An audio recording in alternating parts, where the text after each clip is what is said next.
Is a dog actually capable of supporting the weight of a station wagon? Here's why Tim Burton might know a bit more about physics than you think.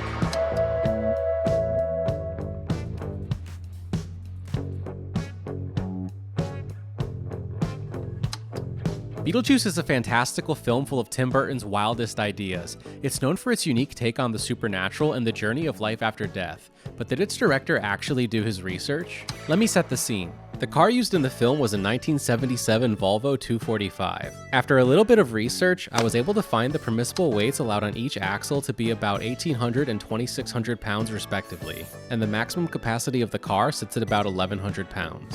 For the sake of ease, let's state some assumptions. Let's assume the car is pivoting on the edge of the bridge exactly halfway between its front and rear axles. Let's also assume the weight of the passengers and cargo in a full capacity Volvo 245 to be centered directly above the rear axle. Finally, let's assume the permissible axle weights to be the loads on each axle when the car is at full capacity. With these assumptions in mind, I took the listed capacity weight and subtracted it from the permissible weight given for the rear axle, which comes out to be about 1,400 pounds. From here, I added the weight of 2 adult passengers above the front seat of the car and interpolated these values to solve for the center of gravity, which in this instance hangs half a foot over the edge of the bridge.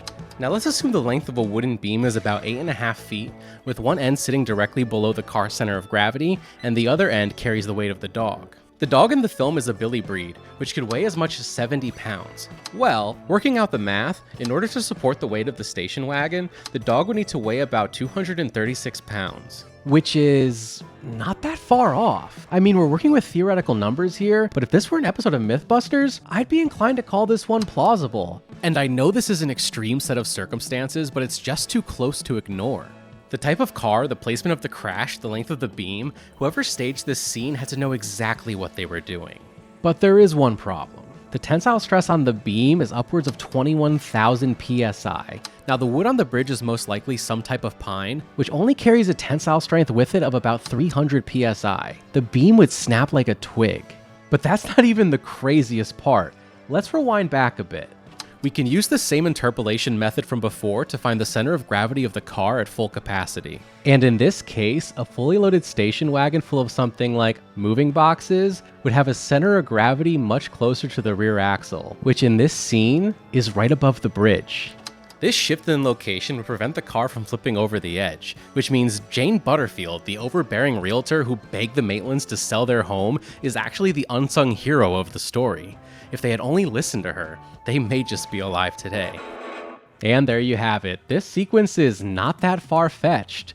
But what do you think? Am I way off base here, or does Tim Burton have a fallback career in the world of physics? Comment down below and let me know. And as always, thank you for taking time out of your day for this moment of science. It's showtime.